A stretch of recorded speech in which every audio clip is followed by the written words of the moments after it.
Good morning दोस्तों। मैं आपको दिखाता हूँ मेरी स्टडी टेबल पे क्या-क्या होता है।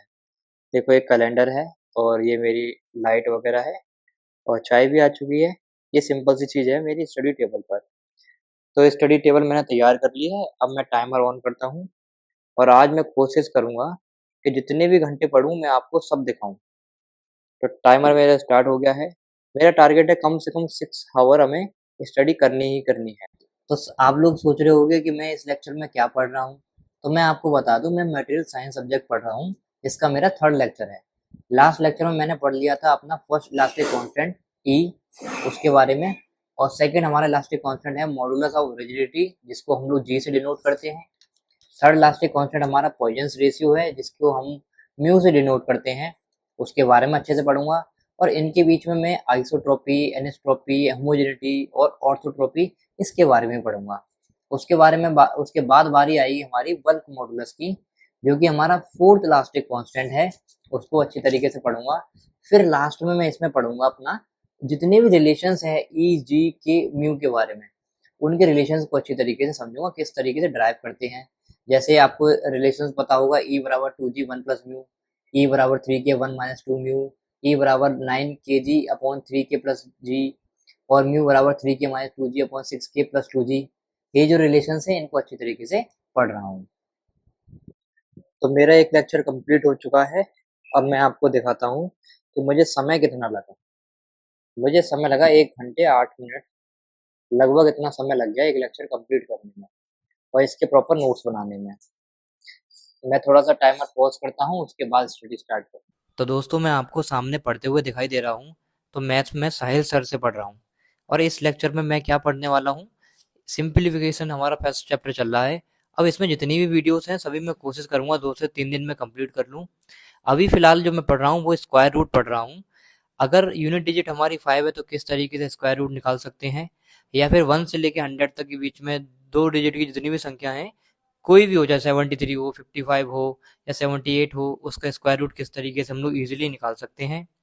इसके बाद मैं इसमें पढ़ूंगा जितनी भी 3 डिजिट की संख्याएं हैं उसका स्क्वायर रूट हम लोग किस तरीके से निकालते हैं। बहुत सिंपल तरीका है, वो मैंने पढ़ लिया। अब मैं आगे पढ़ने वाला हूँ इसमें इस परफेक्ट स्क्वायर रूट, है ना। स्क्वायर रूट जब हम निकालते हैं तो किस तरीके से हम लोग निकालते हैं, और हमको कैसे पता चलेगा अंडर रूट के अंदर जो भी डिजिट दे रखी है वो परफेक्ट स्क्वायर है या नहीं है। तो उन सब की मैंने ट्रिक भी सीखी और नॉर्मल मेथड भी सीखा, लेकिन मेरे को सबसे ज़्यादा जो अच्छा लगा वो यही लगा कि अगर हमें अंडर रूट के अंदर कोई भी डिजिट दे रखी है और उसका हमें परफेक्ट स्क्वायर निकालना है, या फिर उसमें क्या ऐड करें तो परफेक्ट स्क्वायर बन जाए, या क्या माइनस करें तो परफेक्ट स्क्वायर बन जाए, ये फाइंड आउट करना है, कोई भी डिजिट हो रैंडम। तो सबसे बेस्ट मेथड जो मुझे लगा वो था डिवीजन मेथड। तो आप लोगों को भी वो सीखना चाहिए। हालांकि मुझे पहले से आता था, बट आप लोग वो सीख सकते हो। तो दोस्तों, मेरा मैथ का लेक्चर कंप्लीट हो चुका है और मैं आपको बताता हूँ मुझे कितना समय लग गया। लगभग देखो 2 घंटे 47 मिनट दिखाई दे रहा है, लगभग 1.5 घंटा तो हो ही गया अप्रॉक्स। इतना मैंने पढ़ लिया, या इससे ज़्यादा ही मान सकते हो आप लोग। और मैंने बहुत सारी चीज़ें पढ़ी। अब मेरे को थोड़ा-सा काम है, उसके बाद मैं स्टडी करूँगा। अभी तो लेक्चर रिकॉर्ड करना है, उसके बाद मुझे ट्यूशन पढ़ाने जाना है। तो मैं इसको यहीं पे पॉज़ करता हूँ और रात में कंटिन्यू करें। अब मैं आपको बता देता हूँ केमिस्ट्री में मैं क्या पढ़ने वाला हूँ। केमिस्ट्री में लेक्चर नंबर 14 और लेक्चर नंबर 15 को आज मैं देखूँगा। 2 लेक्चर कंप्लीट करने हैं। 14 में मैंने जो पढ़ा वो टाइप्स ऑफ कॉलोइड्स के बारे में पढ़ा था, कितने टाइप के कॉलोइड्स होते हैं। और फिर कोगुलेशन के बारे में पढ़ा था, कोगुलेशन क्या होता है। उसके बाद फिजिकल चेंज और केमिकल चेंज, इन दोनों के बीच में डिफरेंस देखा था। फिर हम लोग लेक्चर नंबर 15 में आ गए थे। लेक्चर नंबर 15 में मैंने पढ़ा था सेपरेशन ऑफ मिक्सचर के बारे में। और 3 टाइप के मिक्सचर के सेपरेशन होते हैं, mixture of 2 solids, mixture of a solid and a liquid, mixture of 2 liquids. तो इन सब के बारे में मैंने पढ़ा था। और इसमें 2 ही कंप्लीट कर पाए थे इस लेक्चर के अंदर, मिक्सचर ऑफ 2 सॉलिड्स और mixture of solid and a liquid. बस इतना ही हमने पढ़ पाया था। तो मैंने अप्रॉक्स केमिस्ट्री के 2 लेक्चर देख लिए और मैंने केमिस्ट्री में इस तरीके के नोट्स भी बनाए हैं।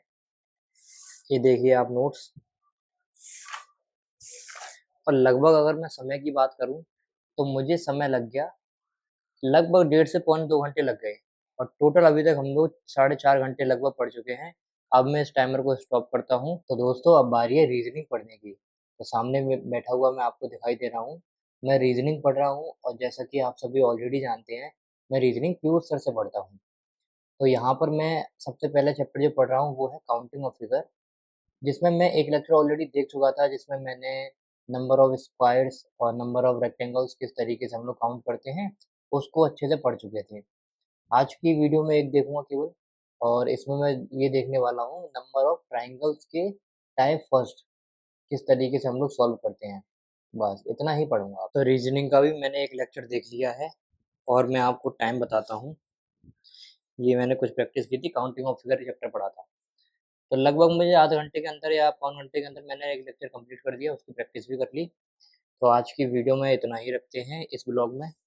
मिलते हैं नेक्स्ट ब्लॉग में कल, तब तक के लिए बाय, थैंक यू।